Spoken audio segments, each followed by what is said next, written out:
यांचे गुरुपौर्णिमेनिमित्त आयोजित केलेल्या कार्यक्रमात मनपूर्वक स्वागत. आमच्या बुद्धीला धर्माकडे प्रवृत्त करतो त्याचा श्रेष्ठ तेजाची उपासना करीत कार्यक्रमाची सुरुवात सूर्योपासनेच्या मंत्राने करूया. नागराज यांना विनंती करतो की त्यांनी इकडे यावे आणि आपल्याला सूर्योपासनेबद्दल माहिती सांगावी. नागराज हे संस्कृत भाषेचे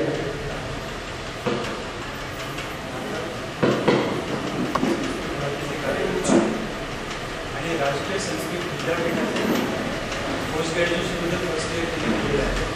मी त्यांना विनंती करतो की त्यांनी स्टेजवर यावं आणि सूर्योपासनेबद्दल माहिती सांगावी. नागराज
एवं प्रकारेण सूर्यस्य उपासनारीतिं अस्मत् प्राचीनमुनयः तथा गुरुकुल्याश्च व्याख्यान्ति.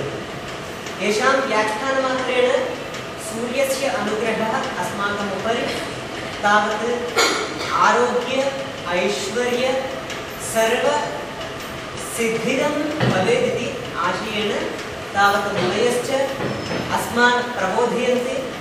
इत्थं सूर्यः सहस्ररश्मिः. अयं सहस्ररश्मिर्भगवान् श्रियं मे श्रुते सदा तमेकं ब्रह्मतत्त्वज्ञं भजे भानुप्रभाकरम्. इत्थं च पठन्ति ऋषयः. ప్రాచీన కాలం నుంచి అధ్యాత్మ మార్గంలోన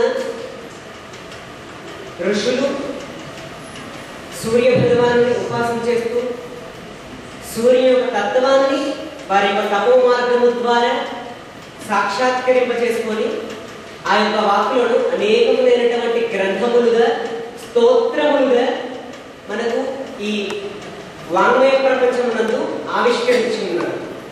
అదే విధముగా ఆదిత్య హృదయము అనేసి మనకు రామాయణంలో వాల్మీకి మహర్షి పఠించినట్లుగా ఉండేస్తే ఆదిత్య తత్వ రహస్యం అనేసి ఒక మహర్షి రాశారు. తర్వాత సూర్య శతకం అనేసి మయూర మహాకవి దీన్ని సంస్కృతంలో అతి ప్రౌఢమైనటువంటి ఛాందసిక గతిలో సూర్యుని యొక్క తత్వాన్ని సహస్రముఖీనమైనటువంటి రీతిలో మనకు సాక్షాత్కరింప చేశారు. ఆ విధమైనటువంటి తత్వాన్ని మనం ఏ విధంగా తెలుసుకోవాలా అన్నటువంటి విధానాన్ని వారి యొక్క గ్రంథాల్లో చాలా స్పష్టంగా మనకు ఉపదేశించి ఉన్నారు. ఆ ఉపదేశ మార్గాన్ని మనం అనుసరించినట్లయితే తప్పనిసరిగా మన యొక్క హృదయంలో ఆ సూర్యుని యొక్క తత్వము, ఆ సూర్యుని యొక్క కటాక్ష వీక్షణ నిపాత దృష్టి కూడా కలుగుతుంది అనేసి వారి యొక్క ఉపదేశం. సూర్యుని తత్వములోన మూలానుభూతమైనటువంటి తత్వం చైతన్యము. సృష్టికి మొత్తము ఏకానుభూతమైనటువంటి ఆ చైతన్యము మనలో ఉండేసింది. ఆ చైతన్యం డెవలప్ కావాలంటే మనలో అవేక్ కావాలంటే ఆ శూన్య యొక్క అనుగ్రహం మనకు లభించాలనేసి వారి యొక్క అభిలాష. తర్వాత ఉపనిషత్తులు కూడా ఇలా చెప్పేస్తూ ఉన్నవి, భాస్కర ఆరోగ్యం భాస్కరాదిచ్చేత్. ఆరోగ్యాన్ని కోరేటువంటి వారందరూ కూడా సూర్యుని ఉపాసించాలా, సూర్యుని యొక్క ఉపాసనా గతిని వారు అవలంబించాలా అనేసి చెప్తున్నారు కనుక ప్రాతకాలం నందు సంధ్యా సమయం నందు ఉదయాద్రి నుంచి తన యొక్క గమనాన్ని ప్రారంభించేటువంటి ఆ సూర్య భగవానుని ప్రప్రథమముగా మనమందరము కూడా ఉపాసించాలా అనేసి గురువుల యొక్క ఆశ. ఆ యొక్క ఉపాసన రీతి మొత్తము ఈ గ్రంథాల్లో చాలా స్పష్టంగా ఉండేసింది, మీరందరూ తెలుసుకోవాలనేసి ఆశ. నమస్కారం.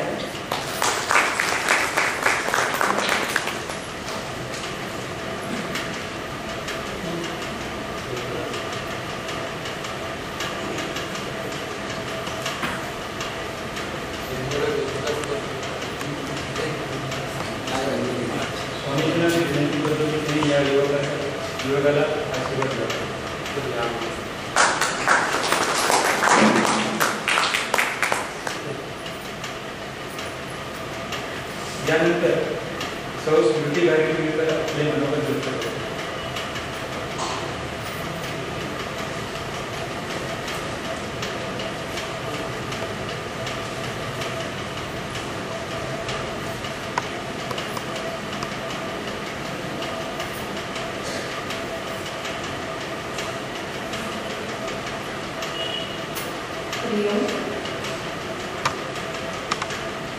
तीन वर्षापूर्वी कलाभिषेकची ओळख मी दर रविवारी सरोज मावशींकडे येत होतो.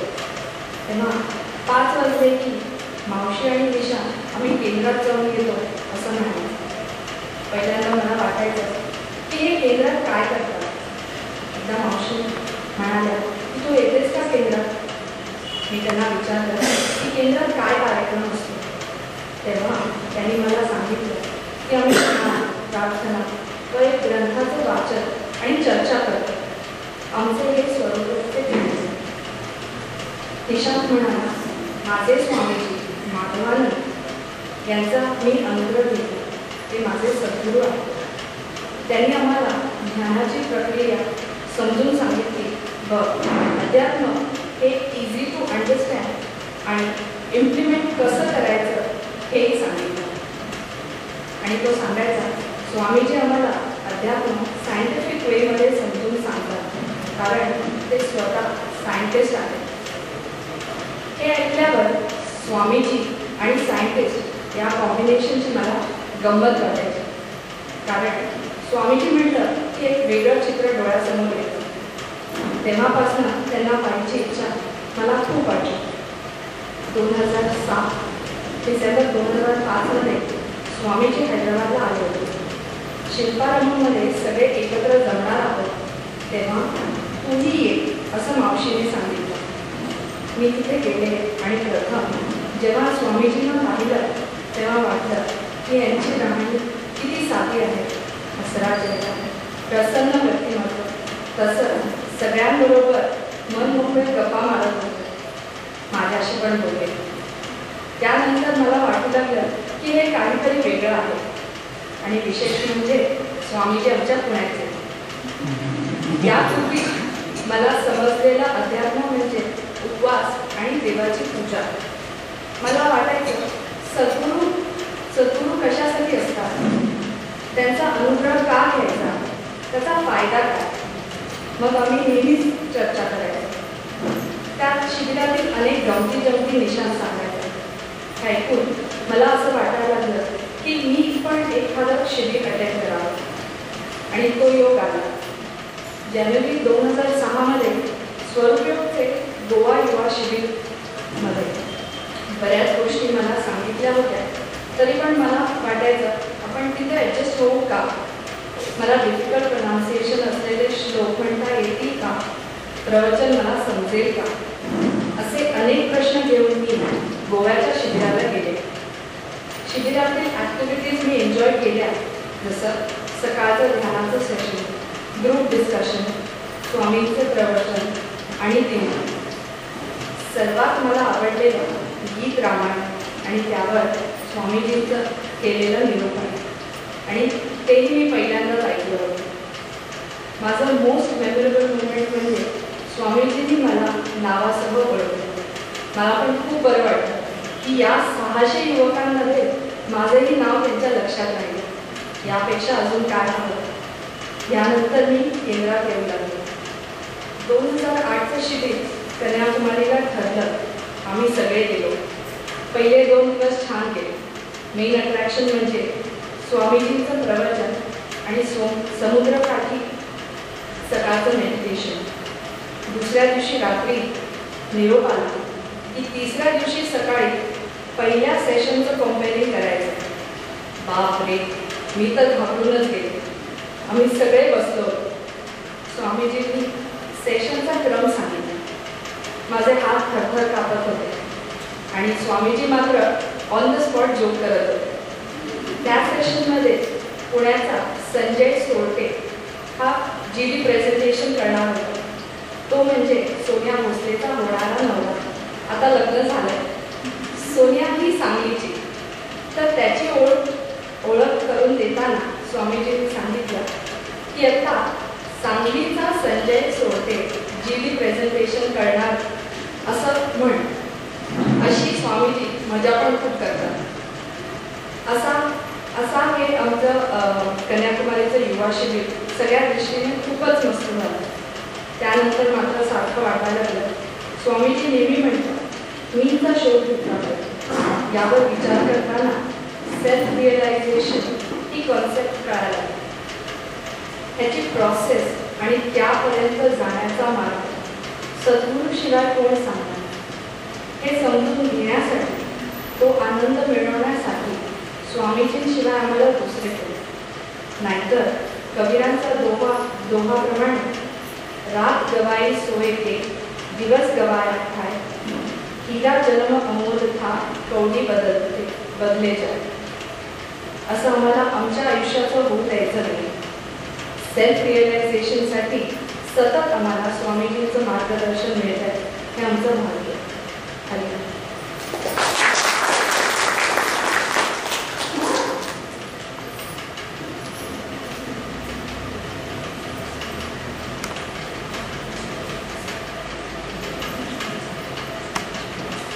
सगुणाचे आधारे निर्गुण पावायचे निर्धार हे समजण्यासाठी म्हणाल एक अभंग म्हणणार आहे. आणि अभंग आहे तुझं सगुण म्हणून की निर्गुण आहे.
स्वामीजी आपल्याला वर्षातून एकदाच भेटतात, पण आपण त्यांच्याशी नेहमीच टचमध्ये असतो पुस्तकांद्वारे, त्यांच्या प्रकाशनाद्वारे आणि व्हिडिओ कॅसेट्सद्वारे. तर प्रकाशनासंबंधी आपल्याला माहिती देणार आहे तो अनुराग आहे. त्यांना विनंती करतो की त्यांनी यावं आणि प्रकाशनाबद्दल माहिती द्यावी.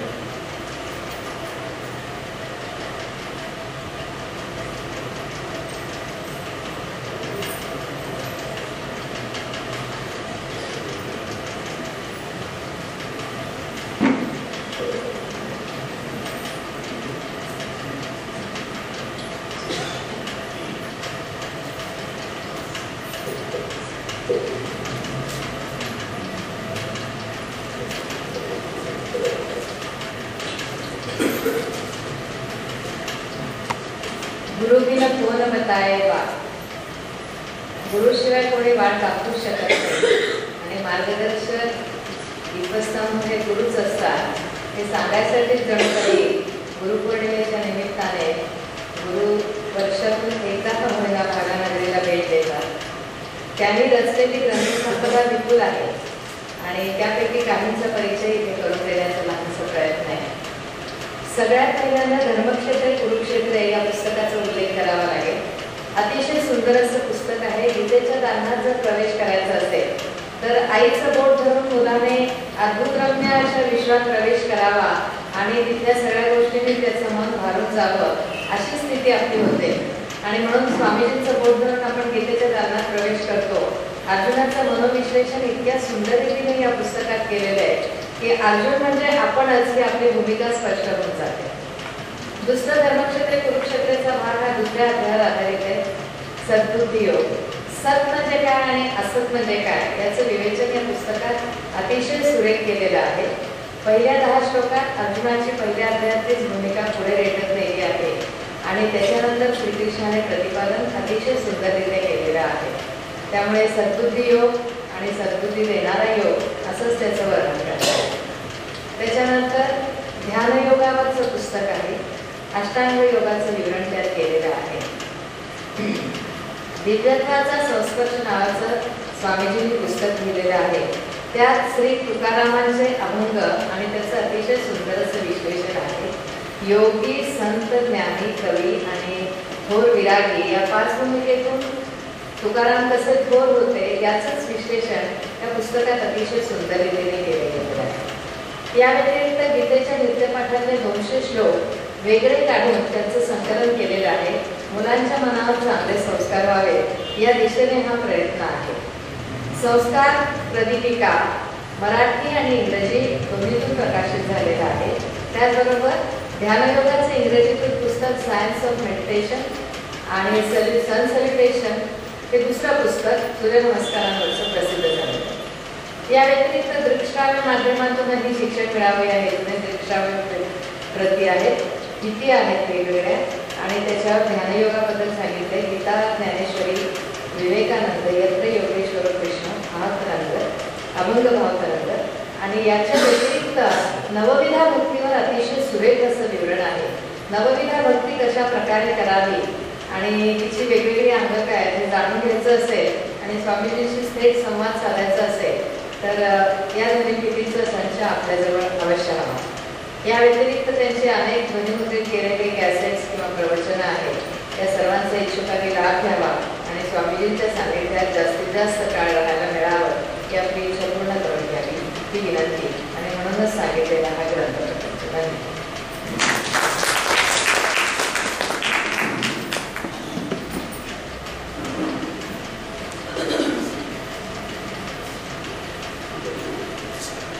कार्यक्रमाच्या मुख्य भागाकडे बोलूया. मी स्वामीजींना विनंती करतो की त्यांनी आपल्याला मार्गदर्शन करावं.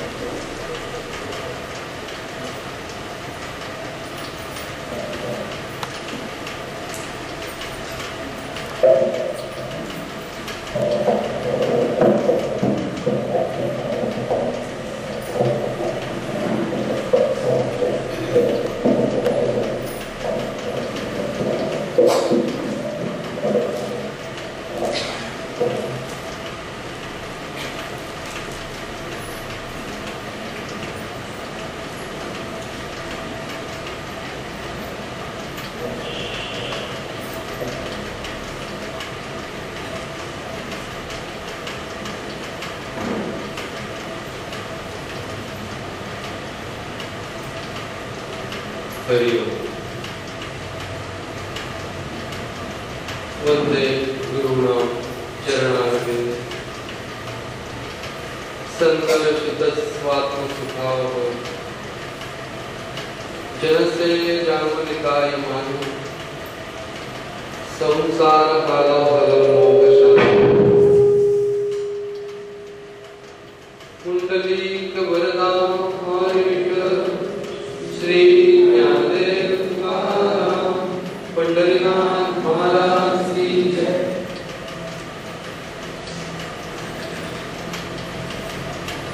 मन मना भव मद भक्तो मद याजी माम नमस्तु मामे वैश्यसी सत्यम ते प्रतिजाने प्रियोसी। भगवद्गीता 9व्या अध्यायात आणि 11व्या अध्यायात दोन्ही ठिकाणी हा श्लोक आलेला आहे आणि 9व्या अध्याय म्हणजे साधारणपणे भगवद्गीतेचा मध्य जिथे संपत आहे त्या ठिकाणी हा श्लोक आहे आणि भगवद्गीतेचं शास्त्र म्हणून विवरण जिथे संपत आहे 18व्या अध्यायात तिथे हा श्लोक आहे।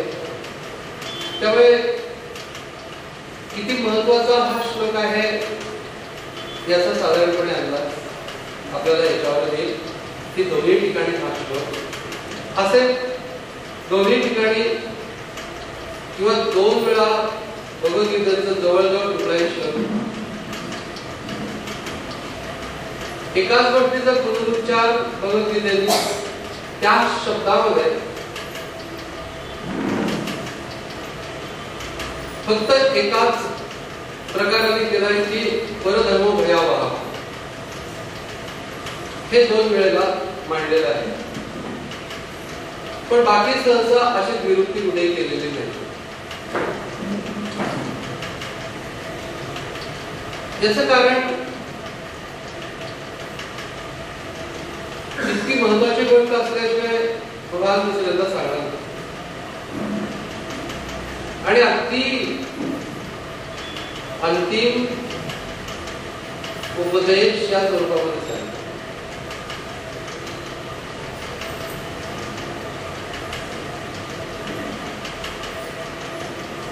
गुरुपौर्णिमेच्या दिवसामध्ये हा श्लोक कशाला घेतला?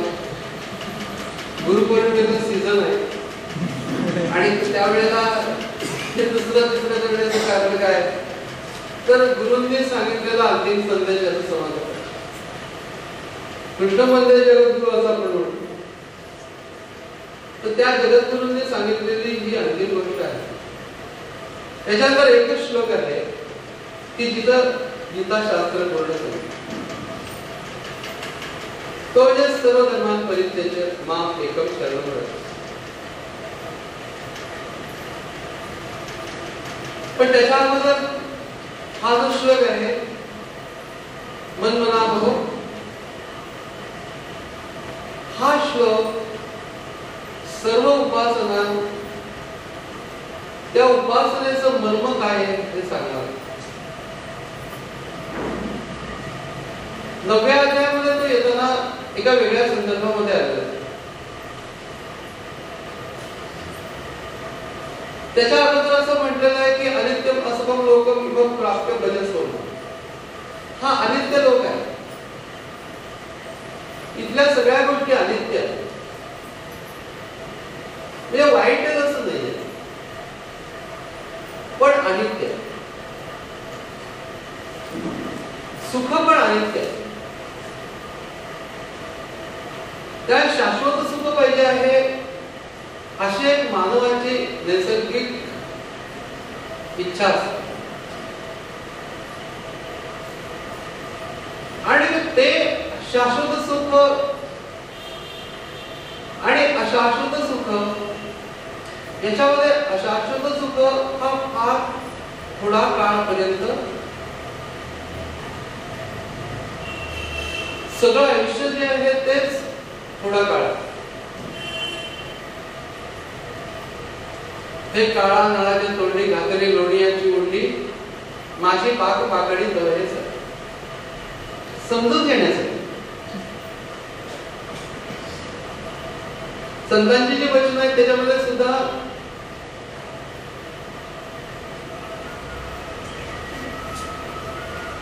असं एका ठिकाणी म्हटलेलं आहे की मरणाचे स्मरण असावे, हरिभक्ती सादर व्हा. पण हे कुठेतरी सारखं मरणाचं स्मरण असं उपयोग किंवा आता काय सकाळी उठल्या उठल्या मरणाचं स्मरण असावं आपण म्हणणार असं काय सांगितलेलं नाही. जगण्याचं स्मरण असं नाही, योग्य जगतो केलं.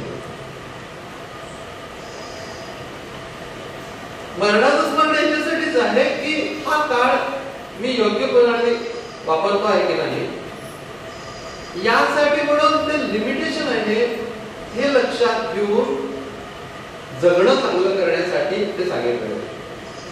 म्हणत आपण जाणार का काय असं सारखं असं उपयोग होते. पण हे सगळे विधान हे आम्हाला एक मनोभूमिका तयार व्हावी याच्यासाठी आहे ते लक्षात घेऊन तसा धसका घेता का मग परमात्माचा बऱ्याच प्रवचनाच्या मधनं असं काही सांगितलेलं असतं की त्याचा माणसाला धसका बसतो, ते परत येत म्हणजे मला असा अनुभव नाहीये. पण भारी असतं सगळं एकत्र ते बोलणं सुद्धा की तुम्ही भवसागर विटागळ्या करणारे जीव असं आपल्याला केव्हा तरी वाटतं का? मला एकदाही वाटत नाही. आपण पिझ्झा खातो, काय काय खाणारे लोक आहोत, गटागळ्या खाणारे लोक, उगीच त्या गोष्टीचं अतिरेकी वर्णन करून त्यातनं आहे त्यातली मजा मस्ती नष्ट. अनित्य कसं आहे हे वर्ग ऐकत असतात ज्ञानेश्वरांच्याकडे नाही. म्हणून ज्ञानेश्वरी हा आस्वादनाचा ग्रंथ आहे, हा नुसता पारायणाचा ग्रंथ नाही. पारायण करावं करून परंतु आस्वादन करायला पाहिजे. ज्ञानेश्वरांनी हे अनित्य आहे हे सांगताना एक वर्णन केलं. ज्ञानेश्वर महाराजांचं वैशिष्ट्य असं आहे की ते नेहमी एक चित्र निर्माण करतात आणि ते चित्र आम्ही पाहायला शिकलो की मजा आहे. विषयांचं सुख कसं आहे ते सांगताना एका ठिकाणी त्यांनी असं वर्णन केलं की एक उंदीर आहे आणि तो उन्हामधनं चाललेला आहे, कुठेही सावली नाहीये, त्यामुळे तो निरीक्षण तापलेला आहे आणि मग तो जातो तर एका ठिकाणी त्याला सावली दिसते म्हणून तो धावत धावत त्या ठिकाणी जातो आणि त्या ठिकाणी बसतो, जरा बरं वाटतं, सावली आहे. कशाची सावली आहे म्हणून सहज तो वरती पाहतो, सांगे पास सर्वफळीची सावली. हे असं अवघी बोली सांगे पास सर्वफळीची सावली ते शीतल होईल केतुली मूषकासी. त्याच्यावर एक चित्र मिळायचं आमच्या लक्षात आहे की सापाच्या पडी झाली तेव्हा वाटतं की किती गार आहे, वरती बघितल्यानंतर गारच झाला. तसंही अनित्य सुख याचं वर्णन करताना महाराजांनी असं म्हटलं की दुर्दुर सापे खेळत आहे उभा. दुर्दुर म्हणजे बेडू, सापाने खेळलेला, त्याच्या तोंडात अजून त्याने ते तोंड मिटलेलं नाहीये. त्यामुळे अशी पोझिशन आहे की साप आहे आणि त्याच्या आतमध्ये बेडूक आहे आणि तो बेडूक त्या सापाच्या तोंडात बसलेला आहे. तेवढ्यात त्याला समोर एक माशी दिसते, तो माशी या वेटाळी जीव. तेवढ्यात त्याला माशी दिसते आणि तो बेडूक त्या सापाच्या तोंडातला एकदम जीभ बाहेर काढून माशी पकडतो, म्हणतो काय छान आहे, साप आहे तोंडात. तसं हे सुद्धा अनित्य आहे. आपल्याला एकदम छान वाटतं ते, पण आपणच बेडूक आहोत ते आपल्या लक्षात येत नाही. हे लक्षात येतं पाहिजे की प्रॅक्टिकली सांगितलंय पण फार सुंदर सांगितलं. हे समर्थ ज्या वेळेला सांगतात याची क्षणी मनोनी जाशी तरी भगवंताचे अंतर्वासी माझे माझे करतोसे म्हणून एकदम हार्ड पण सांगतात. ज्ञानेश्वर असं गोड पडायचं तेव्हा आपलं काही वाटत. पण असं दोन्ही गोष्टी पाहिजे, आपल्याला समजून घेतलं पाहिजे. आणि त्या याच्यामध्ये हे अनित्य सुख आहे आहे याच्यात काही शंका नाही आहे. आणि मग त्यानंतर मग त्याच्यावरती हे सांगितलंय, अशा प्रकारच्या थोड्या काळामध्ये तुला जर का जास्तीत जास्त उंच गोष्ट जी फक्त मानव प्राप्त करून घेऊ शकतो ती तुला प्राप्त करून घ्यावी असं वाटत असेल तर मन मनावर अशा प्रवाह आलेला आहे, फार सुंदर प्रवाह आहे. ते असं तो मरणार आहे त्यामुळे एकदम आता तुझा घाई घाई मन मनावर असं नाही सांगितलं. माझ्याशिवाय तुला कोणी कारण हात नाही वगैरे असं काही सांगितलं नाही. तुला करायचं असेल तर कर. It is your choice. पण सब्जेक्ट समजून घेतला, विचार समजून घेतला तर आम्हाला असं वाटतं की नाही करायला. पण पुढे आम्हाला भीती दाखवली तर मग ते जे ऍक्सेप्टन्स आमचा असतो तो ऍक्सेप्टन्स इतका टोटल नसतो जितका विचारातून आलेला असतो. म्हणून समर्थाने सुद्धा तस्मात विचार करावा, देव कोण तो ओळखावा, आपुला आपण शोध घ्यावा अंतर्यामी. ऑन मायसेल्फ, स्वतःच मला पाहिजे म्हणून, मला कोणीतरी सांगितलं म्हणून नव्हे, माझे इंटरेस्ट. आणि का तर ही गोष्ट maximum that man can achieve असेल की या विश्वाच्या पाठीमागे असलेलं तत्व ते जाणून घेणं, जाणून घ्यावं अशा प्रकारची प्रेरणा इतर प्राण्यांच्या मध्ये नाही. त्याला समर्थाने असं म्हटलं, वरकड देणं हे काबाड कष्ट करण्यासाठी ते आले. नरदेह मोठे गबाड परंतु पाहिजे जाड विवेक रचना. आता हे समर्थांचे शब्द आहेत, त्याच्यामुळे असते येतात.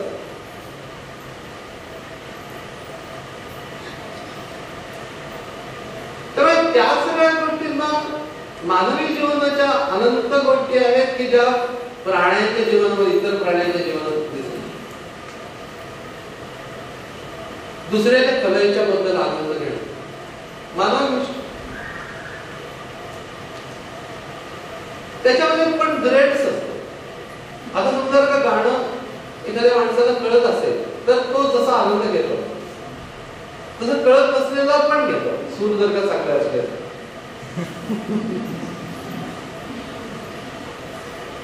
पण प्राणी काही असे सगळे बसलेले आहेत, 5-6 रेडे, 2-4 म्हशी, एक म्हैस गाते आणि बाकी सगळे छान म्हणतात, असं काही दिसत नाही. असं मी तरी नाही. कारण कला बिला हा भाग नाहीच आहे. माणसाच्या मध्ये सुद्धा काही माणसाला एकदम छान कळतं, काही माणसाला कळत नाही. पण तरी काहीतरी छान असतं. ते मी एका ठिकाणी असं बघितलं की ते गावाकडे माझ्या खेडेगावातली ती मुलं होती आणि तो एकदम त्या बालगंधर्व गात होते आणि त्यानंतर त्या गाण्याच्या मधनं ते सुरुवातीला थोडंसं संतपणाने हळूहळू राग विकसित करून धमाल आहे. मग तो दुसऱ्याला सांगत होता की ते फार छान गाणं. तो म्हणजे काय असतं, लई छान गाणं. तर पहिल्याला म्हणलं की असं ते हळूहळू धीमे धीमे गावं आणि नंतर म्हणलं जेव्हा घरगुतीला येतात तेव्हा फार छान. घरगुतीला शब्दामध्ये मजा येते, काही घरगुतीला येते. पण हे कळून जातं की अडाणी असेल तरी देखील माणूस आहे ना, त्याला अप्रिसिएशन. त्याप्रमाणे ती व्यक्ती खूप शिकलेली असायला पाहिजे असं नाही, पण त्या व्यक्तीला ही गोष्ट प्रत्येक माणसामध्ये लहानपणापासून एक गोष्ट असते, देव भेटला केवढी मज्जा येईल असं वाटत होतं. लहान ध्रुव, प्रल्हाद यांच्या गोष्टी ऐकल्या तेव्हा असं आम्हाला वाटत होतं की आपल्याला पण एकदा देव भेटला तर काय मज्जा येईल. मग तो ध्रुव रानामध्ये जातो, त्याच्यानंतर विष्णू येतो आणि मग त्याला काही त्याची स्तुती करतायत, प्रेम विष्णू त्याच्या गावाला शर्थ लावतो, मग त्याच्यानंतर तो घरावर स्तुती करतो. आपल्याला वाटतं की आपल्याला पण असं झालं पाहिजे. पण प्रत्येकाला ही जाणीव असते की या विश्वाच्या पाठीमागे एक नियंता आणि ती अगदी लहानपणापासून असते. माझी 2 वर्षाची नात आहे, ती म्हणजे 1.5 वर्षाचीच आहे, तिला अजून बोलायला नीट लागलेली नाहीये. आणि आम्ही गेलो होतो त्यावेळेला ती अशीच मधनानं थोडंसं काय झालं की फुटफुटायची असते डोळे. तर मी माझ्या मुलीला विचारलं असे काय फुटफुटते मधनं. तर मुलीने सांगितलं ती फार भारी आहे, तिला म्हणजे रागवलं बिगवलं तर ती देवाकडे फोन करते आणि डोळे मिटून फुटफुटत बसते. ते कंप्लेंट त्या माणसाची. तिला अजून देव वगैरे या सगळ्या गोष्टी काही माहिती नाही, पण तिला एक गोष्ट होती की आई बाबा बाहेर जाताना याला नमस्कार करून जातात, त्यावरती हा कोणतरी ग्रेट असला पाहिजे आणि यांच्याबद्दल कंप्लेंट करायचं याला. त्यामुळे त्या व्यक्तीच्या अंतःकरणामध्ये मोठा झाल्यानंतरच नव्हे, नॅचरली माणूस म्हणून एक विश्वाच्या पाठीमागे असलेलं एक तत्व, हे शब्द जरी नाही आले तरी त्यालाच आम्ही ईश्वर म्हणतो, देव म्हणतो. आणि त्याचा मला काहीतरी संबंध आहे असं पण वाटत की ते शास्त्रात आलं, मग ते पाठ म्हटलं, अमुक तमुक तमुक काही सुद्धा नाही. डायरेक्ट त्या मुलाचं मी कधीतरी सांगितलं असेल एका वेळेला की त्याचे आई वडील दोघेही, परदेशातली गोष्ट आहे, त्याचे आई वडील दोघेही सकाळीच निघून जायचे. वडिलांचा बिझनेस होता आणि आई जी होती ती डान्स करायची. आणि हा मुलगा छोटा, तो एकटाच नंतर शाळेची बस यायची, शाळेला जायचा. तर डान्स करायची आई आणि वडील असं गेले निघून आणि तो देवाला नमस्कार करून जायचं, असं त्याला शिकवलेलं. तर जाताना oh God take care of my father, let his business be good today. त्याच्यात oh God take care of my mother, let her dance be good today. Oh God take my care, let my school be good today. असं म्हणून तो दारापर्यंत गेला आणि परत आला. But oh God take your care, if something happens to you we all are gone.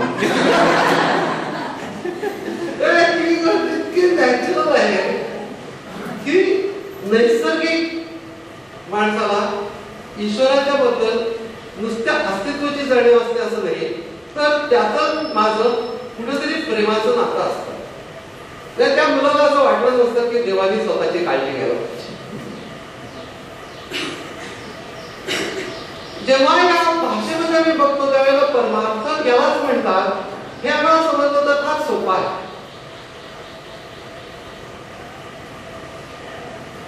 आणि त्या पद्धतीनेच तुम्ही समजून घ्या असं वस्तुतः संतांना म्हणायचं. तुझा त्याचा डायरेक्ट संबंध, तुला कुठे एजन्सीची गरज नाही. कुठल्या तरी धर्मगुरूच्या माध्यमातून किंवा कुठल्या तरी या देवळातल्या पुजाऱ्याच्या माध्यमातून तुला त्याच्यापर्यंत जाण्याची आवश्यकता नाही. तू डायरेक्ट होऊ शकतो.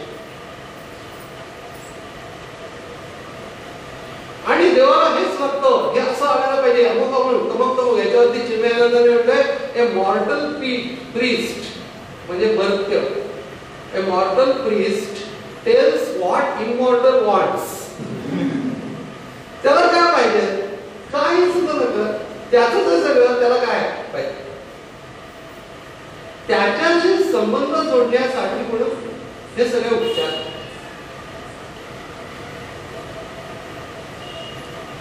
मध्यवर्ती विचार असा आहे की देवाचा आपला डायरेक्ट संबंध,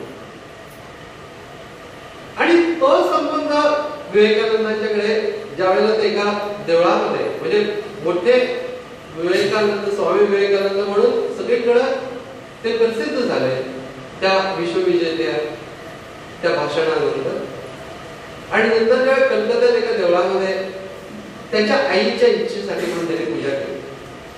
विवेकानंद एक क्रांतिकारी होते. संन्यास घेतल्यानंतर सर्व प्रकारची जी नाती आहेत स्वतःच्या नावाने सुद्धा तर्पण करतात, म्हणजे आपलं पूर्वीचं सगळं जीवन संपलं. पण विवेकानंद असं म्हणलं की माझ्या मनात आईच्या बद्दल तशीच भावना नाही, त्या आई म्हणेल तसं मी करणार. हे क्रांतिकारी होते त्यावेळेला. आता काय आपल्याला कशातच कुणीही काही केलं तरी चालणार, पण त्यावेळेला ज्यावेळेला समाज कर्मठ होता त्यावेळेला संन्यासी असून आईचं म्हणण्यासाठी म्हणून देवळात पूजा केली. त्यांचा आईवर अत्यंत प्रेम. मी संन्यासी असलो तरी माझ्या भावना त्या तशाच आहे असं स्वच्छपणाने सांगणारा हा माणूस.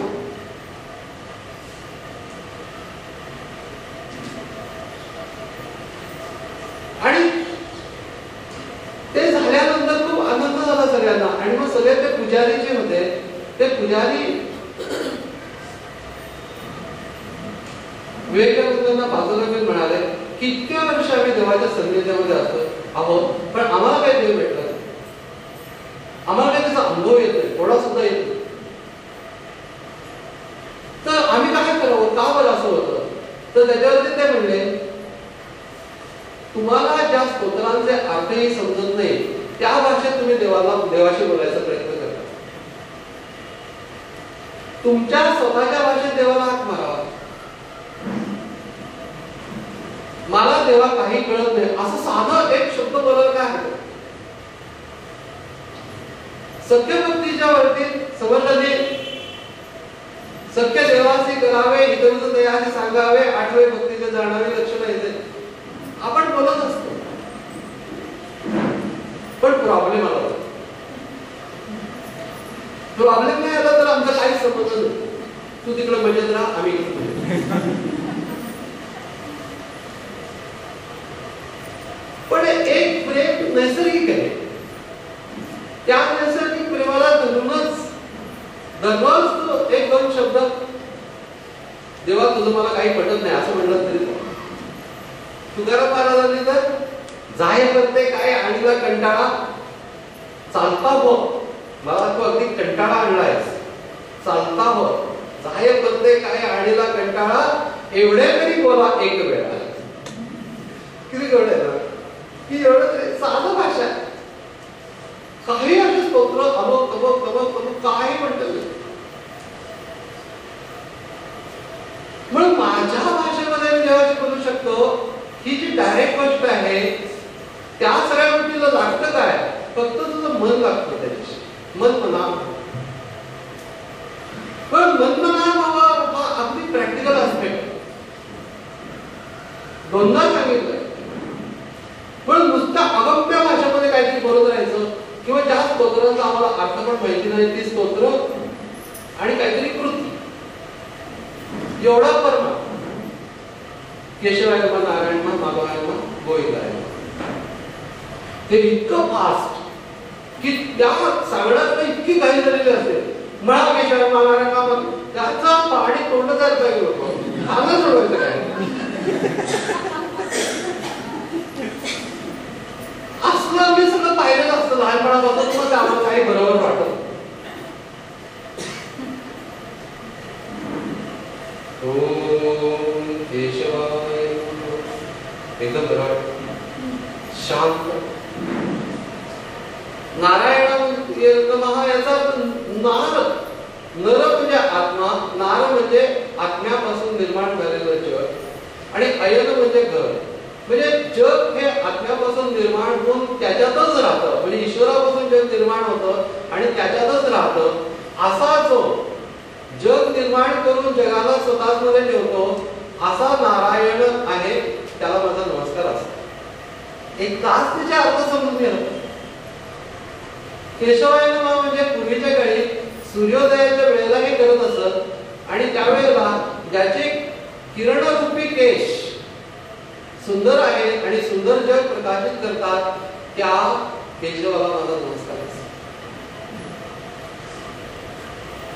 जो शक्तीचा स्वामी आहे माधव,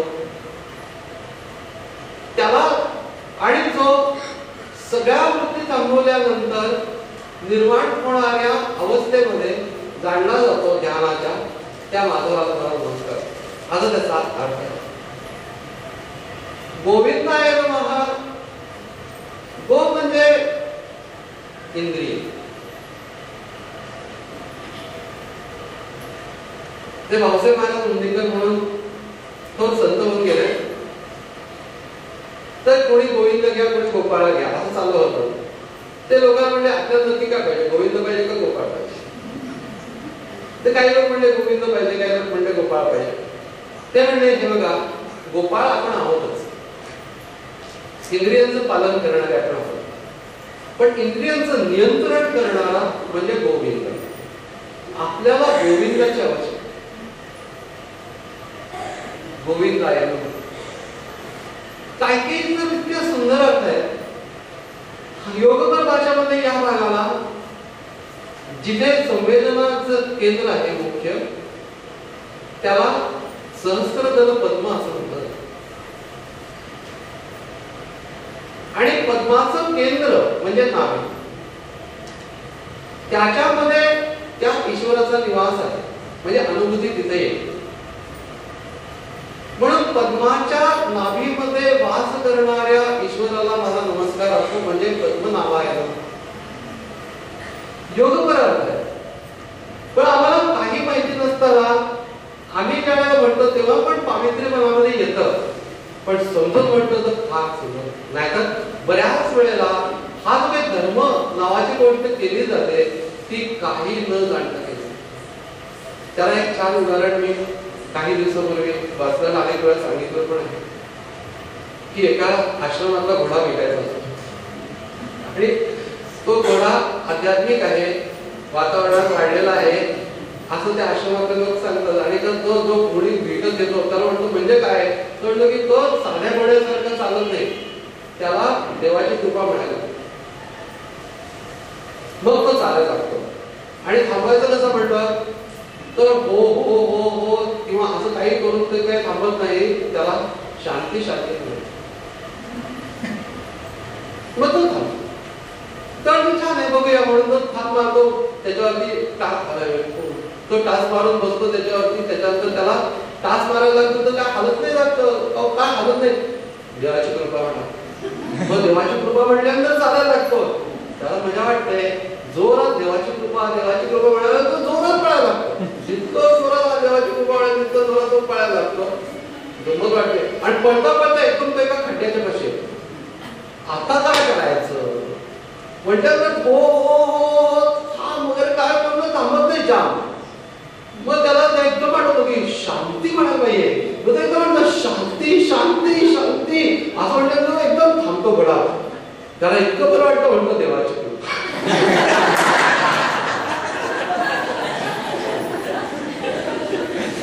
लक्षात घ्या की त्या घोड्याला जसं फक्त हे माहितीये की शब्द उच्चारले की अमुकी कृती करायची, तसं अध्यात्म आम्ही करत नाही. अध्यात्मिक घोड्यासारखं त्यामुळे आम्ही ते समजून घेऊन करत. आणि मन्मना भव मत भक्ता भव मत यादी भव दोनदा सांगितलेलं आहे. त्याचं कारण असलं पाहिजे, ते काय उगीच सांगितलेलं नाहीये. असं तर भगवंताने असं स्वच्छ म्हटलेलं आहे, सर्व गुह्यतमं भूयः शृण्वे कर्मवच इष्टोऽसि मे दृढमिति ततो वक्ष्यामि ते हितम्. म्हणजे सर्व गुह्यात्मक गुह्य गुह्यतमं सुपरलेटिव्ह डिग्री गुह्य गुह्यतर गुह्यतम ते तुला मी पुन्हा सांगतोय त्याला लक्षात आहे. आपण अगोदर सांगितलं असं अनावधानाने नाही. हे नेते वगैरे लोकांच्या मीटिंग असतात ना त्यावेळेला हे IAS ऑफिसर्स असतात, ते त्यांचे स्पीच तयार करून देतात. एका मोठ्या मीटिंग मध्ये सगळ्यांना 15 मिनिटं वेळ दिलेला असतो आणि 1 मिनिट सुद्धा पुढे जायचं ताकद दिलेली असते. मग तो आपल्या त्या ऑफिसरला 15 मिनिटात 1 मिनिट सुद्धा पुढे जातं का मग तो स्पीच करून देतो, हा वाचायला सुरुवात करतो. पहिले 15 मिनिटं लोक कम्फर्टेबल असतात आणि याचं स्पीच वाढतंय वाढतंय वाढतंय. अर्धा तास सगळे लोक नरवत होतात की यांनी वेळ घाला म्हणा इतरांचा. हा पण रागवतो की त्याला पण कळतं की थांबतच नाहीये स्पीच, म्हणून मग ते परत त्याच्याकडे आता रागवतो त्याला की काय रे 15 मिनिटाचं स्पीच सांगितलं, तू अर्ध्या तासाचं करून दे. कळलं साहेब 15 मिनिटाचं दिलं होतं, फक्त 2 कॉपी दिल्या होत्या, तुम्ही दुसरं पण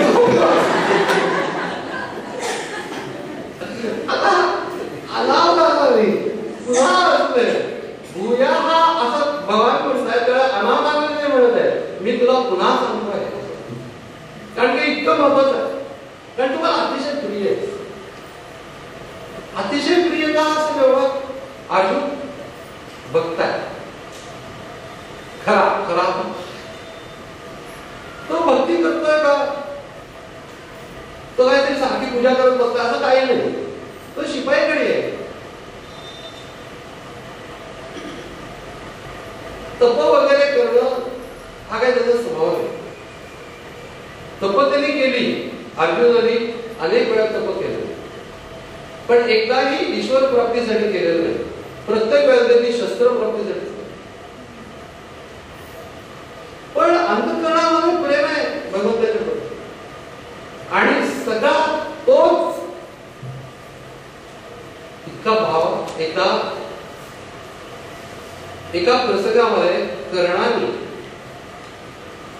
अर्जुनाचा उपहास करताना असं म्हटलं की तुम्ही लोक काय आहात, तुमच्यामध्ये काय ताकद आहे, तुमचं सगळं कृष्णामुळे आहे.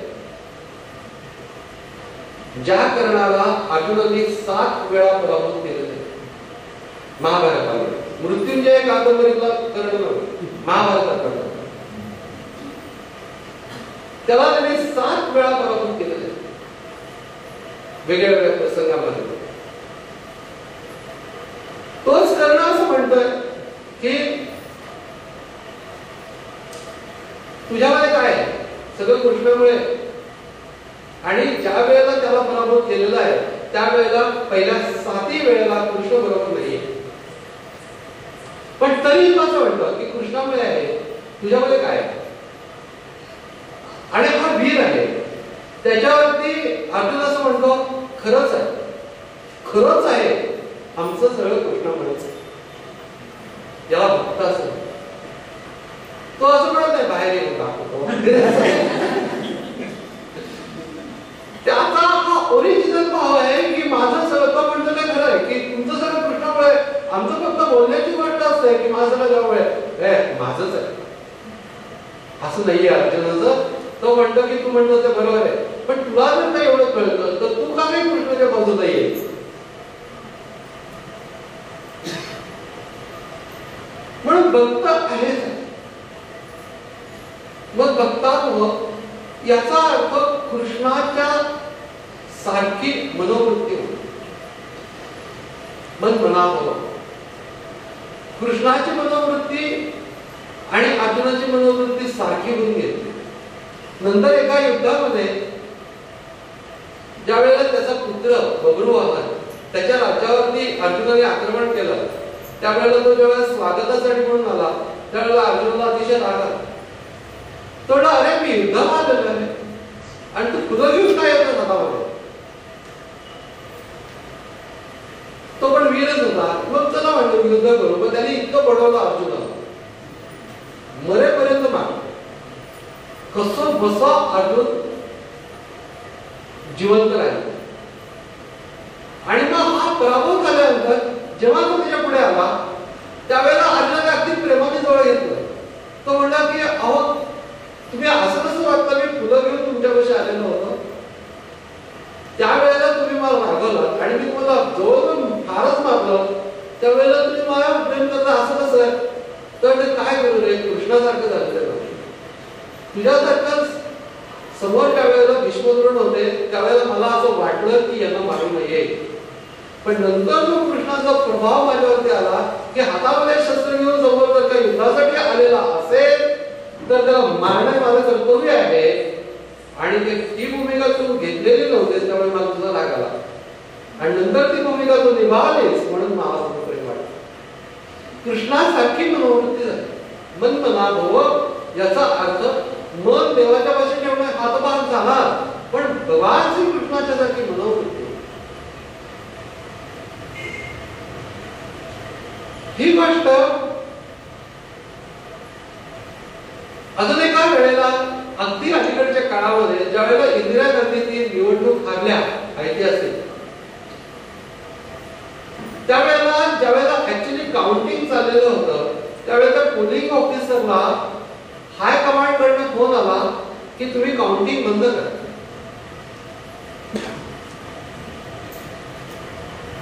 आणि मग त्यावेळेला इतके काही आता जेवढ्या प्रमाणामध्ये न्यूज एजन्सी अलर्ट आहे तितक्या प्रमाणात त्यावेळेला नव्हत्या. सगळ्यांपर्यंत काही न्यूज जात नव्हती. हे लोक काही करू शकतात हे त्याला माहिती होतं. तेव्हा मोठं दडपण होतं. तो कसा बसा घरी गेला मध्येच आणि कधी आपल्या बायकोला विचारलं, सांगितलं की असं असं झालेलं तर आहे आणि असं झालं आहे की हे निवडणुकीचे पोलचे रिझल्ट याच्या विरुद्ध चाललेले आहे आणि पोलिंग थांबवायला वर्तुळ कमांड मधून फोन आला. आणि त्याची बायको होती ती कृष्ण भक्त. त्याच्यावरती ते एकच वाक्य म्हणले, तुम्ही असं केलेलं कृष्णाला आवडणार नाही, तुम्ही असं केलेलं कृष्णाला आवडणार नाही.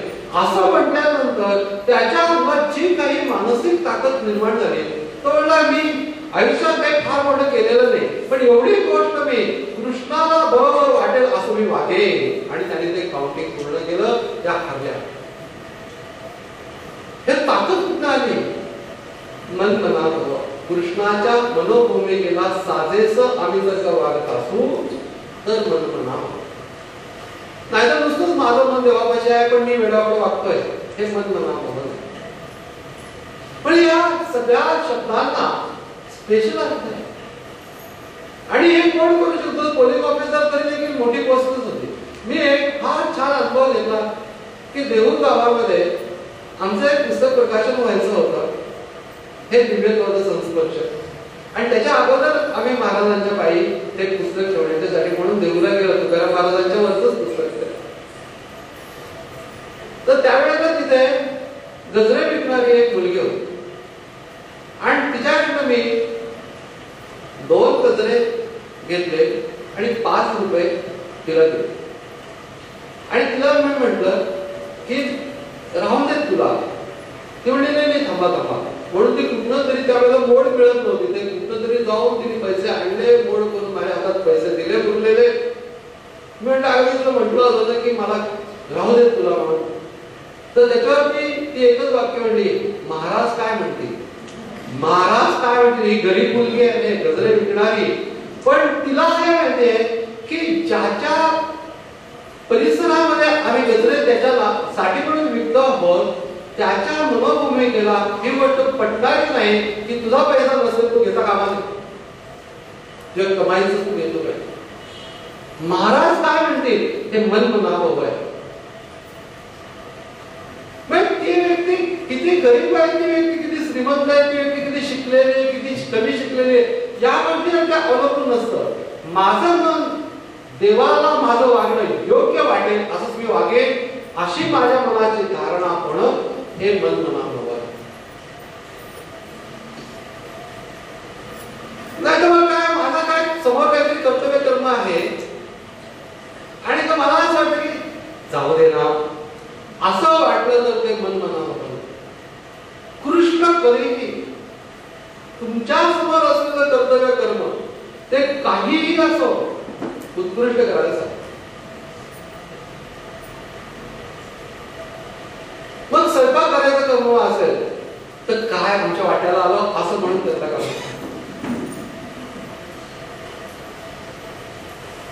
ती कणिक रागवून मळली की चांगली मळली जाते मला माहिती. पण ज्या वेळेला आम्ही याच्या पाठीमागे भूमिका आहे की अन्नात्म वृत्ती निर्माण होत, अन्नमय प्राण. त्यामुळे आमच्या मनामध्ये कुठल्या प्रकारच्या वृत्ती निर्माण होईल ते आम्ही कुठल्या प्रकारचं अन्न कसं खातो त्याच्यावरती अवलंबून आहे. आणि त्या अन्नाच्या मध्ये करणाऱ्याच्या वृत्तींचा मिलाप होता. म्हणून नैवेद्य करताना त्या व्यक्तीने नैवेद्य करताना नामस्मरण करत नैवेद्य करावं. नैवेद्य करताना रागवा राखवी करून नैवेद्य करायचं. झाडा बाकीच्या लोकांनी काय करायला पाहिजे? बाकीच्या लोकांनी ती बाई रागवणार नाही याची काळजी घ्यायला पाहिजे. सगळ्या कुटुंबाचं म्हणणं असं पाहिजे. आई बाकीच्या घरचे वागते वगैरे आणि ही नैवेद्य करते आणि ही रागवणार नाही तिची काळजी घेतली घेतली पाहिजे असं नाही. सगळ्या कुटुंबाचं असतं. आणि सुंदर पदार्थ होत असताना त्याचा जो वास सुटतो त्याबरोबर माझी वासना त्याच्यावर जाता कामा नये. फार आवडत. आणि त्याच्या अगोदर मी खाल्लेलं नसलं पाहिजे हे अजूनच आवडतं. इतकं काय खाल्लेलं आहे की कशावर वासनच जात नाही. एकदा करायचं म्हटलं की बोकडाचं वैराग्य खा खा खाल्लेलं आहे. आता किंचित ढोकून पाहत नाही त्याला वैराग्य होतं.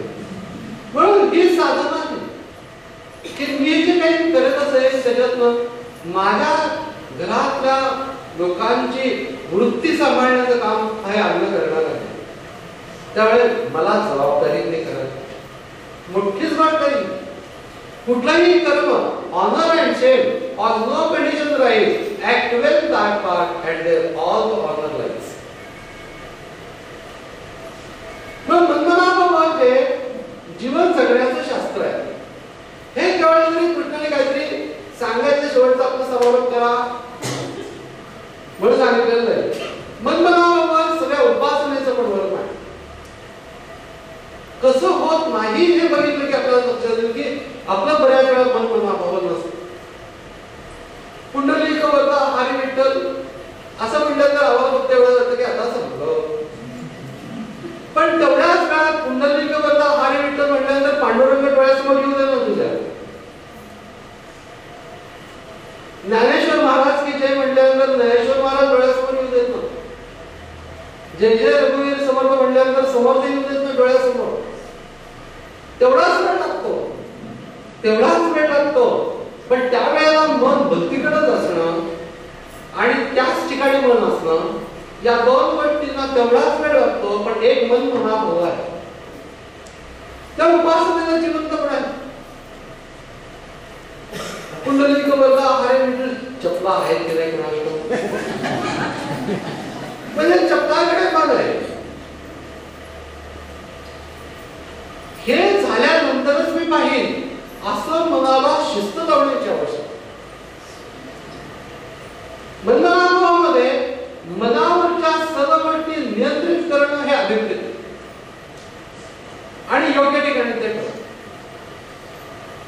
पण हा विषय हा आमची आंतरिक क्षमता वाढवणार आहे. आमच्या दररोजच्या व्यवहारांमध्ये सुद्धा आम्ही जिथं म्हणून कर्म करत असतो त्या ठिकाणी बरोबर नोंद ठेवता येणं.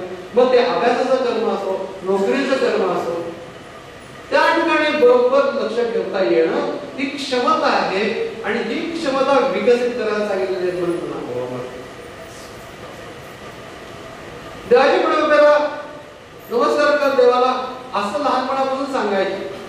मग देवाच्या पुढे उभं राहा आपल्याला राहता येईल.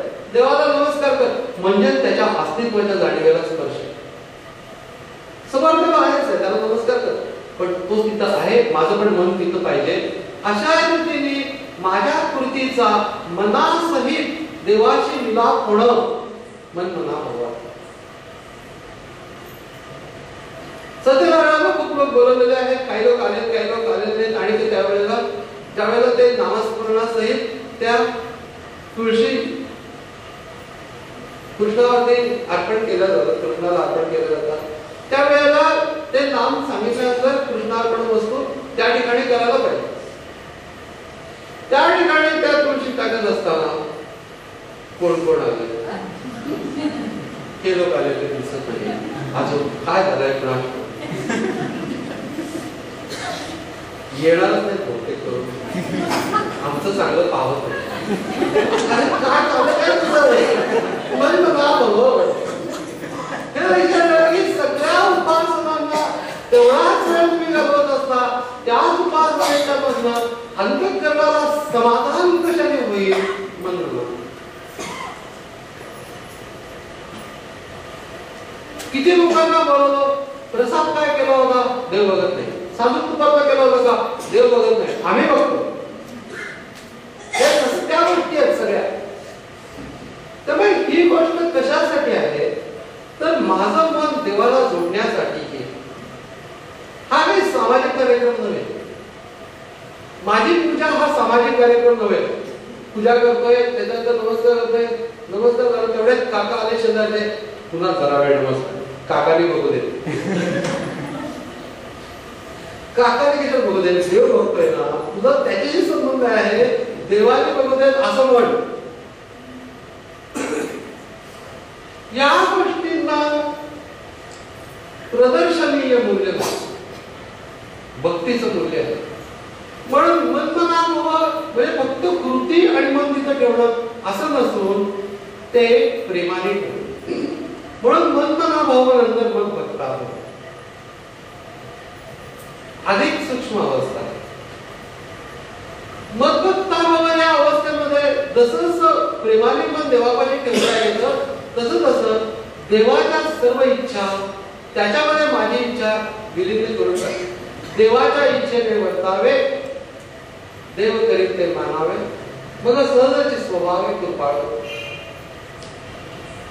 त्या देवाची इच्छा ती माझी इच्छा अशा भूमिकेला ती जेव्हा व्यक्ती येईल त्यावेळी ती खरं तर प्रेम तर आहेच आहे, पण मग भक्ताभाव याचा अर्थ कुरकुर न करतो. प्राप्त परिस्थितीच्या बाबतीत कुरकुर न करता ते ऍक्सेप्ट करणे, जास्तीत जास्त चांगली करण्याचा प्रयत्न करणे म्हणजे यजन. कुरकुर आणि तक्रार नाही. सगळ्यात उत्कृष्ट उदाहरण मला आतापर्यंत वाटलेलं ते म्हणजे भुषुंडी नावाचा एक ऋषी होता, तरुण. आणि त्याच वेळेला लोमेश नावाचे ऋषी होते आणि ते मोठे ज्ञानी विद्वान. निर्गुण निराकार तत्व हेच अंतिम गोष्ट आहे, बाकीच्या सगळ्या गोष्टी त्या गोष्टीच्यासाठी आवश्यक नाही असं त्यांचं मत होतं. आणि हा भुषुंडी तरुण मुलगा होता आणि हे खूप मान्यता पावलेले ऋषी होते. तर हा भुषुंडी काय म्हणला की ते निर्गुण निराकार काही असलं तरी सगुण जोपर्यंत नाही तोपर्यंत निर्गुणापर्यंत पोहोचता येणार. त्यामुळे सगुण हे तितकंच महत्वाचं आहे असं तो म्हणला. त्याच्यावर ते भयंकर रागवले आणि कावळा हो म्हणून शाप दिला. कावळा हो म्हणून शाप दिल्यानंतर कसं आहे हे लक्षात घेतलं पाहिजे. आणि कावळा हो म्हणून शाप दिल्यानंतर तो कावळा झाला. कावळा झाल्यानंतर तो नमस्कार करून निघाला. आता कावळे कसा नमस्कार करतात ते मला माहित नाही, परंतु तो त्यांच्या काहीतरी पद्धतीने नमस्कार करून निघाला. या माणसाला असं वाटलं, या ऋषीला, की आपण एवढं त्याला रागवतो, एवढा शाप दिला, याने त्याच्यावरती प्रतिवाद काही केला नाही, उशाप काही मागितला नाही, त्याच्यानंतर तो सरळ निघून जातो आहे, स्वीकार करतो आहे ज्या गोष्टीचा. तर त्याला त्यांनी थांबवलं. अरे असं निघून का चालला, असं तुला काही उशाप देऊ शकेल मी, पण उशाप दिसत नको महाराज, हे ठीक आहे. तर हे ठीक काय तर की काय झालेलं आहे की प्रभू रामचंद्र आता अंगणात खेळाच्या वयाचे झालेले दशरथ राजाच्या. त्यामुळे आता मी इथून मला परत त्यांच्यापर्यंत जायला पंख मिळालेले. त्यामुळे आता अगदी सरळ त्यांच्या दशरथाच्या अंगणामध्ये जाऊन उतरणार आहे आणि त्या ठिकाणी गेल्यानंतर सरळ सरळ दशरथाची परवानगी न काढता मला रामाला भेटायची संधी आहे. आणि त्याच्यानंतर तो जे काय उच्चिष्ट वगैरे टाकेल तो प्रसाद मला सरळच मिळणार आहे. याच्यापेक्षा मोठी कृपा कुठली, तुमची मोठी कृपा झाली म्हणला. मला तुम्ही हे दिलं हे छान आहे. आणि मला त्यामुळे साऱ्या रस्त्याने चालत जाणे अमुक करून काय नाही, आकाश मार्गाने मी सरळ तिथपर्यंत उतरणार, एवढी मोठी कृपाच नाही. टोटल ऍक्सेप्टन्स भक्ताचा कसा असतो. त्याच्यानंतर काही काळानंतर विचारलं तुला कसं काय शाप दिला, तर काय माणूस संत बिंत काय नव्हता, असा रागवतो म्हणजे काय. त्याच्यावर नाही, ते संतच होते, चंदनासारखे होते. मग एवढे लावले आणि काही वगैरे काय झालं म्हणला की ते चंदनासारखे होते आणि मी साहण्याच्या दगडासारखं होतो. आणि साहण्याच्या दगडावरती कोरडं चंदन घासल्यानंतर उष्णता निर्माण होते. तसं झालं म्हणजे मग काय व्हायला पाहिजे होतं, मध्ये पाणी असतं तर चंदन गंध झालं असतं. भक्ती हे ते काम करते. भक्तीचं पाणी असेल तर चंदन घासल्यानंतर गंध होतो, नाहीतर नुसती उष्णता होते. त्यामुळे विद्वत्ता नुसती असून, ज्ञान नुसतं असून त्या व्यक्ती अंतःकरणाने मृदू नसतात, कारण की भक्ता भव ही भूमिका पसरली. त्याच्यानंतर मग याची त्या सगळ्या नुसत्या भगवद्गीतेत त्याच गोष्टी, त्याच्यातल्या पदांचा आपण बघतोय. ज्ञानेश्वरी जर बघितली तर आपल्याला वेळ पडणार. बाह्य आणि अंतरा आपुल्या सर्व व्यापारा मज व्यापका ते विराम विषयो करी.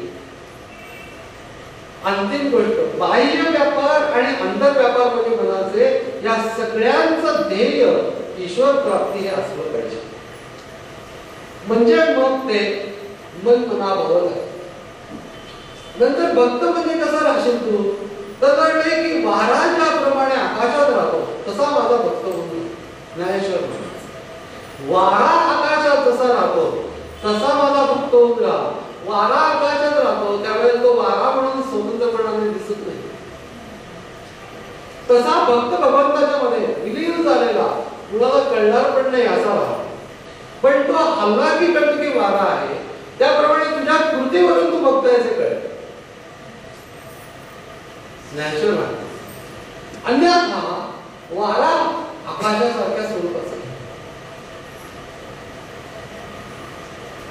त्याच्यानंतर मग याची यजन करणार आहोत म्हणून त्यांनी असं सांगितलं की तो तर सारखी पूजा करतात. यजन करणं म्हणजे पूजा करणं. मग याची याचा अर्थ भगवद्गीतेने असं सांगितलेलं आहे की यतम प्रवृत्ती भूतानाम. या श्लोकाच्या बरोबर सावरकरांची आठवण येते. सावरकर ज्या वेळेला अंदमान मध्ये होते त्यावेळेला त्यांना वर्षातनं एक पत्र लिहायला परवानगी होती आणि त्यांनी आपल्या बंधूला पत्र लिहिलं. त्याच्यावर त्यांनी असं म्हटलंय की माझी मानसिक क्षमता आणि माझी शारीरिक क्षमता या दोन्ही उत्कृष्ट आहेत. तिचं म्हणजे मरणाचीच ती खाण होती. ज्या प्रकारचे जुलूम तिचं चालत होते त्याच्यामध्ये माणसं आत्महत्या करत असत, मरत असत, कंटाळत. तर त्याच्यात सावरकरांना सांगितलं की या सगळ्या गोष्टी आहेत, अंधार कोठडी आहे, चक्की पिसणं आहे, काही असं. पण म्हणजे भगवद्गीतेमध्ये सांगितलेला यतः प्रवृत्ती भूतानां येन सर्वमिदं ततं स्वकर्मणा तमोप्यर्च सिद्धिं विन्दति मानवः.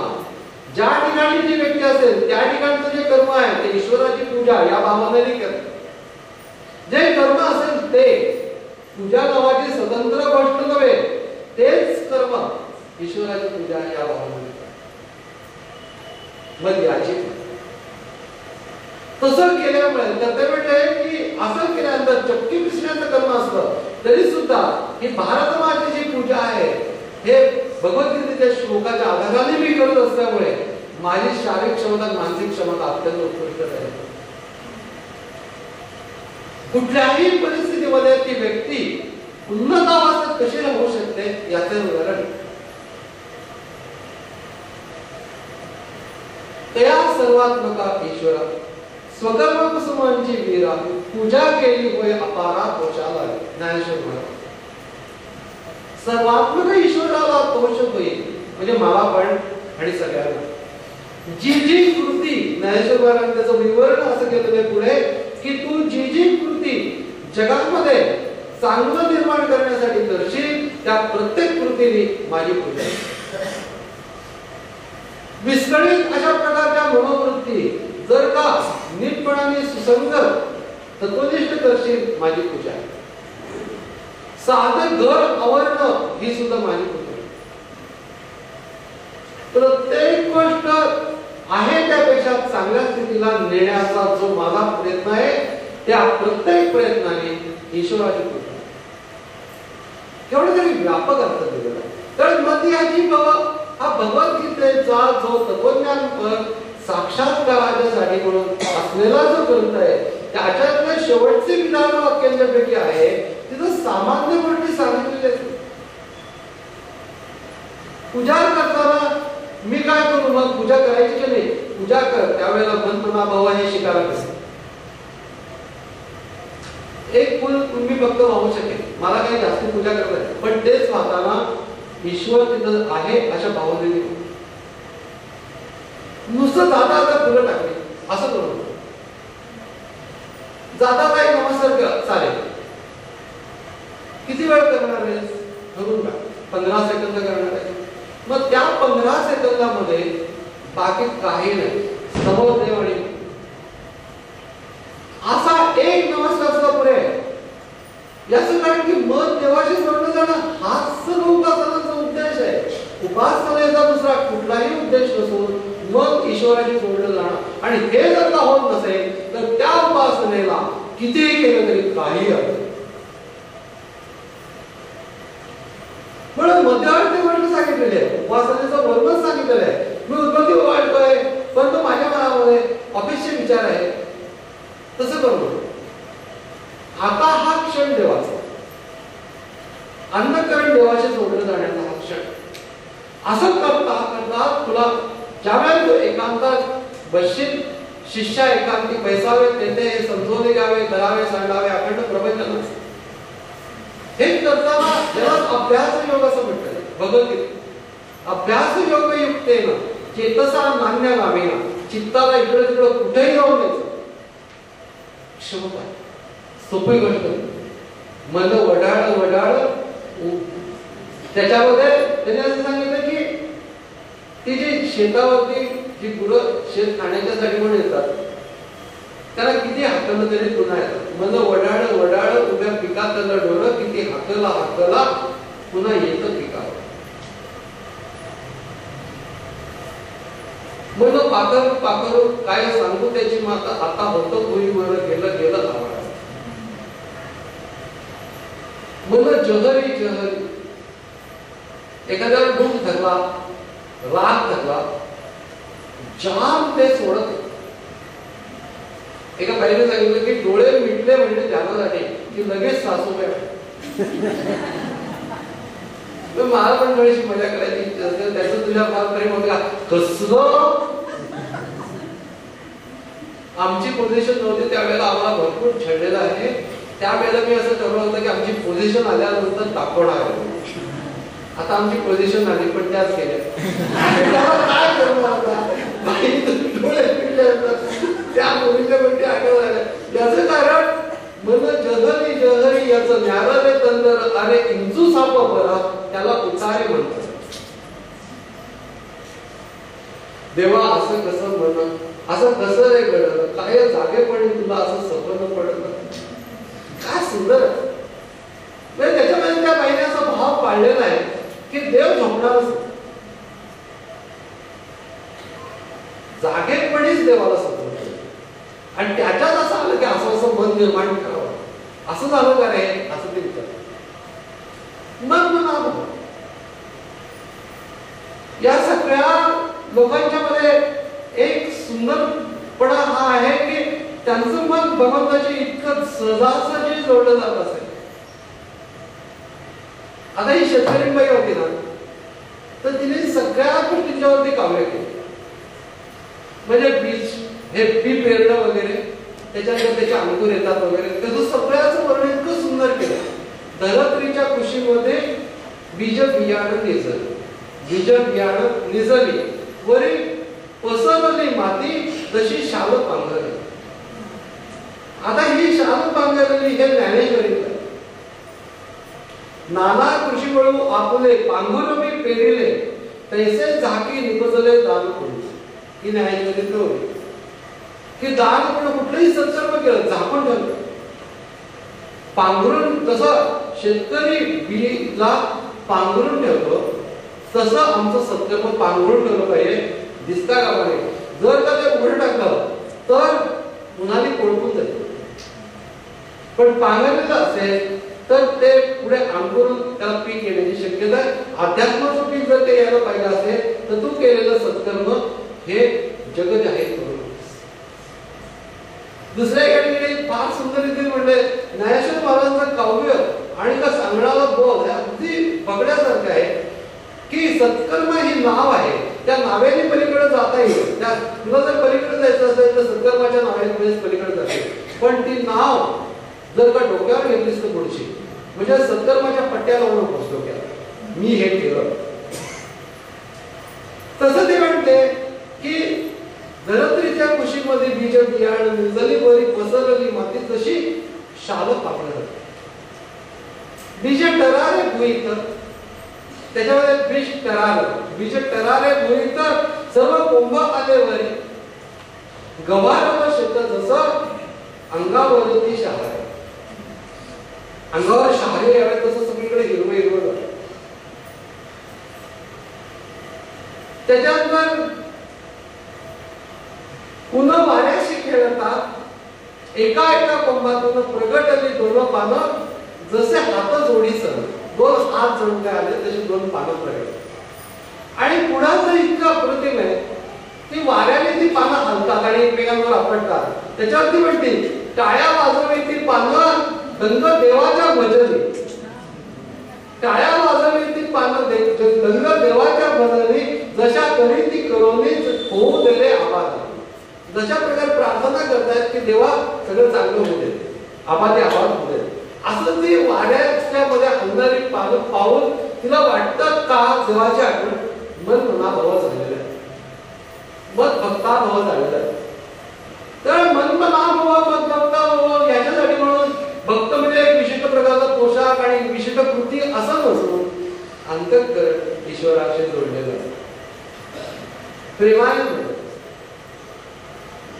अशा प्रकारच्या भूमिकेच्या मध्ये मत भक्ताभाव मत याची भाव म्हणजे जो व्यापक अर्थ जगात जे जे काही चांगलं करेल जे जे काही इतरांना मदत करेल भावे गावे गे शुद्ध करून याची तुझं व्हावा आहे देव तरी हा सुलभ उपाय. मस्तक ठेंगणा करी संतांच्या चरणात वेचित ते वचन जेणे राहे समाधान तुका म्हणे भाग थोडा तरी परोपकार.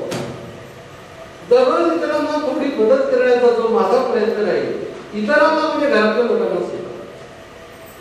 बरेच लोक घरातल्या लोकांना समर्थाने त्याच्यामध्ये खूप टीका केली. घरच्यांमध्ये खाय दाढा बाहेर बिन बापुडा ऐसा जो का वेड मुडा तो एक मूर्ख. वेड मुडा त्याला अजिबात पसंत नाही. घरातलं वातावरण बेकार ठेवायचं बाहेर जगामध्ये दिवे लावायचे म्हणजे ज्ञानाचे वगैरे हे अजिबात नाही. घरात तुमच्या सगळ्या ज्ञानाची परीक्षा तुमच्या घरात होत असते कारण की कोणी पाहतच नसतं. रोजच्या असं त्यामुळे तुम्हाला जोपर्यंत मोठेपणाची अपेक्षा आहे ते मोठेपणाची अपेक्षा पूर्ण होणार नाही याचं शिक्षण माणसाला त्याच्या घरात मिळत असतं. म्हणून रागवायचं नाही हे आपलं शिक्षण चाललंय असं समजलं पाहिजे. नाही सारखा अपेक्षात्मक परमार्थ लावतो. आम्ही पूजा केली अपेक्षा असते की छान केले म्हणणं आम्ही जप केला काय तुम्ही बघतात म्हणतो. आम्ही हे कुठल्याही सर्टिफिकेट साठी करत नाही आमच्यासाठी करतो. अशी ज्या वेळेला भूमिका असेल त्यावेळेला हा श्लोक आम्ही प्रत्यक्षात आणतो आहोत असं त्याचा अर्थ. नाही काय होतं की एका बाजूला ते श्लोक एका बाजूला त्या ओव्या आणि या सगळ्या संतांच्या मध्ये आपल्याला इतका काय फरक पडतो. पाहता ते पाहताला जर देवापाशी जोडलं जातं दिसतं त्यांच्या ओव्या. आता त्या कबीरांच्या मध्ये नुसतं जाताना त्याच्या आजूबाजूला कोण गवंडी सुता गोष्टी होते. त्यामुळे अशा सामान्य लोक उपस्थित राहतात पण त्या प्रत्येक याच्यावर काव्य जरा स्फुरलं.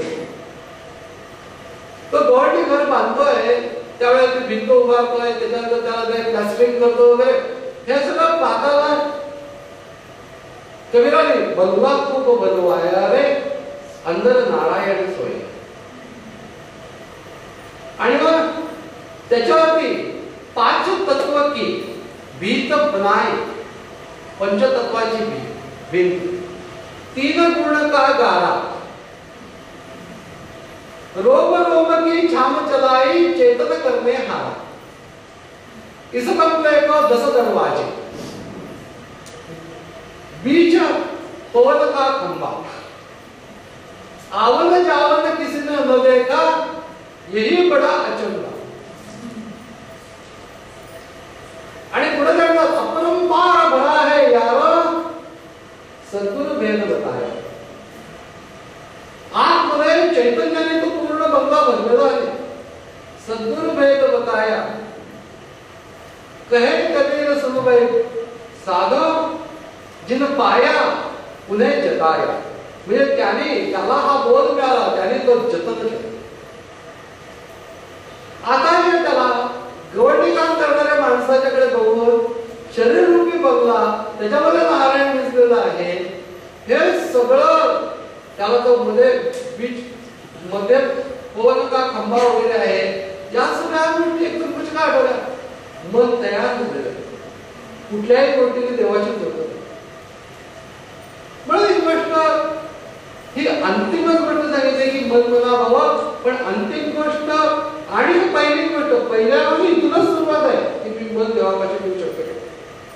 नामस्मरण करताना एका बाजूला मन आणि एका बाजूला नाम, असं जर होत असेल तर तू शिकव की नाही आता मी नामस्मरण करतो. शांतपणे बसून करायचं नामस्मरण त्यावेळेला.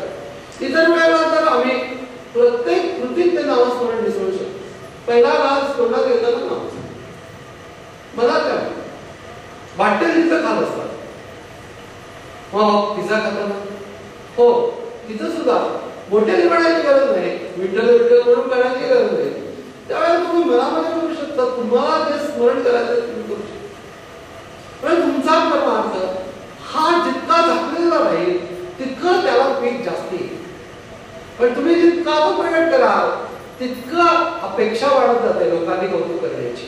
आणि लोकांनी कौतुक करण्याची अपेक्षा वाढली की मत भक्ता भाव ही भूमिका केली.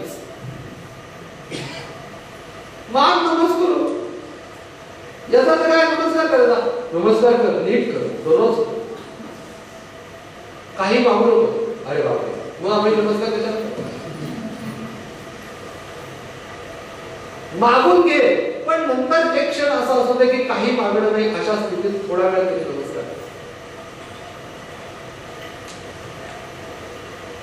असं करण्याने माणसाचं मन समृद्ध होतं, ईश्वराच्या अस्तित्वाला ते भेटतं.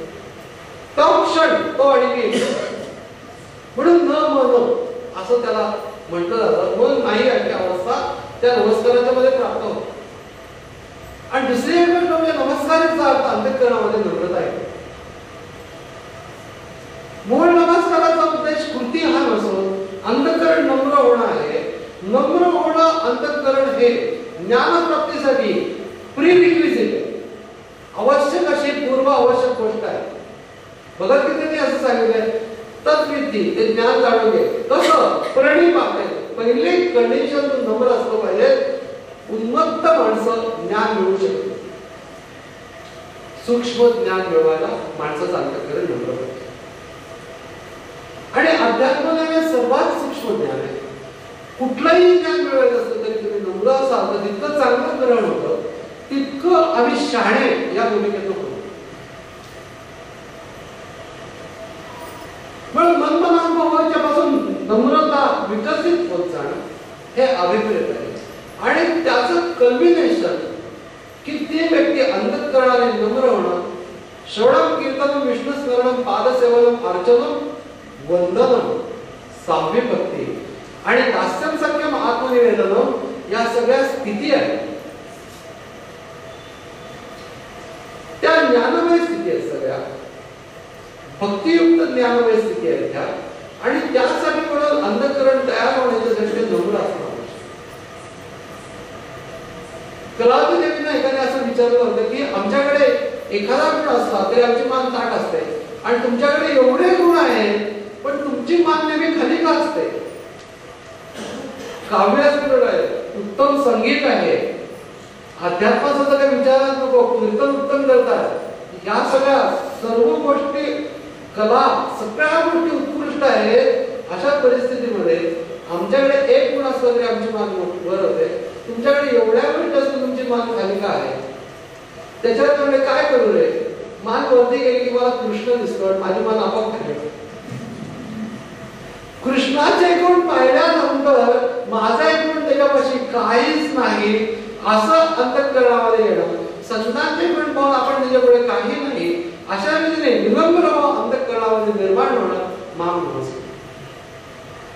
नाही केवळ नमस्कार नव्हे तर एक व्यक्ती घडत चालते आणि असं जर केलं असतं माम एवयशसी मला घेऊन मिळशील, त्याच्यात ज्ञानेश्वर महाराज म्हणताय कसा मला घेऊन मिळशील? सैंधवाचा खडा म्हणजे समुद्रामध्ये टाकला तो तसा विरघळणारच, तसा तो मला घेऊन मिळशील.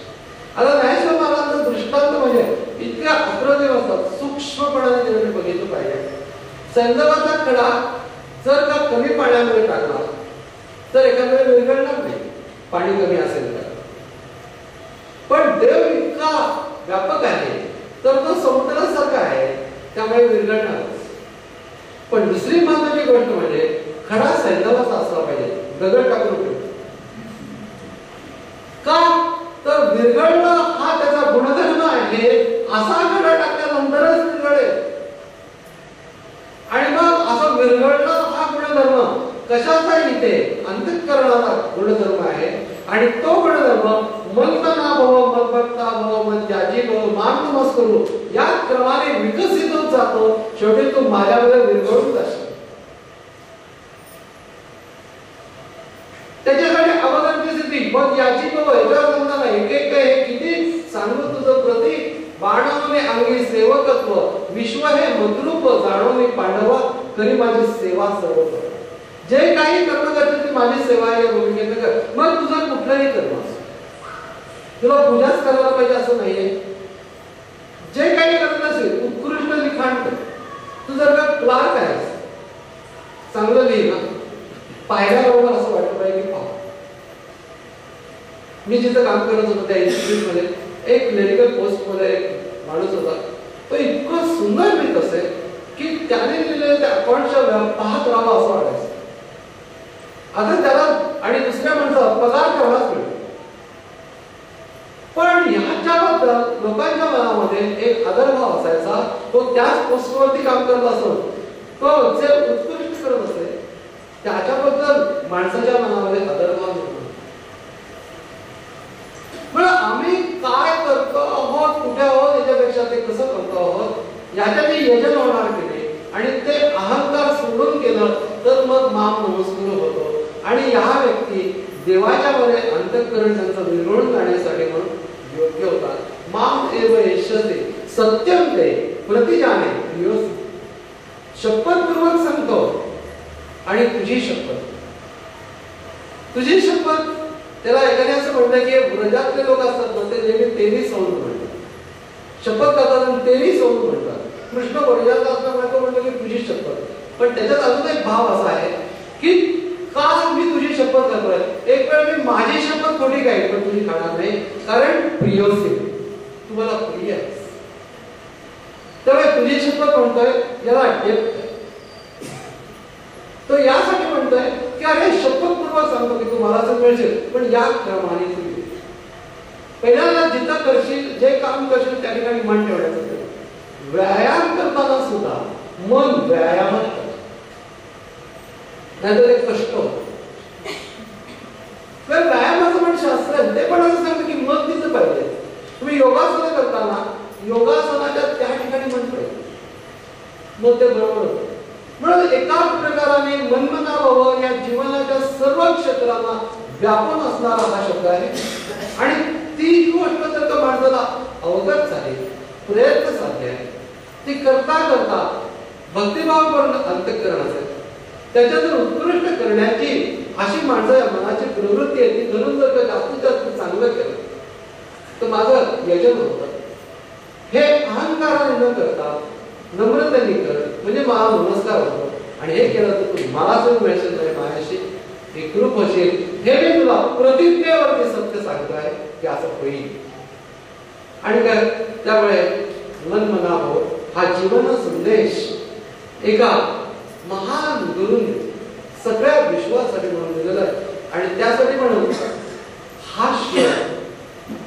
म्हणून घेतला गुरुपौर्णिमेच्या कार्यक्रमाच्या मध्ये, आणि त्या सगळ्या गोष्टीचा आपल्या अंतःकरणावरती असलेला जो प्रभाव आहे भगवान श्रीकृष्णाचा, त्याच्या सहित आपण तो ग्रहण करावं आणि ते जे बोलणं आहे ते त्याच्या चरणी अर्पण करून या प्रकारे आमचं जीवन व्हावं अशी त्याला प्रार्थना करू. हरि ओम.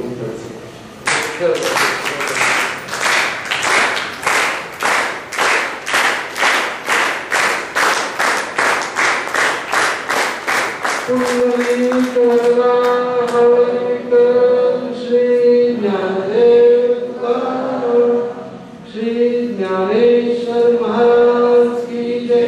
परमहंस सद्गुरु स्वामी स्वरूपानंद महाराज की जय. परमहंस सद्गुरु स्वामी माधवनाथ महाराज की जय. सर्व संतगण की जय. जय जय रघुवीर. नमितो योगी तोरग्या तत्वज्ञानी संत तो सत्कविवर परात्पर ज्ञानदेव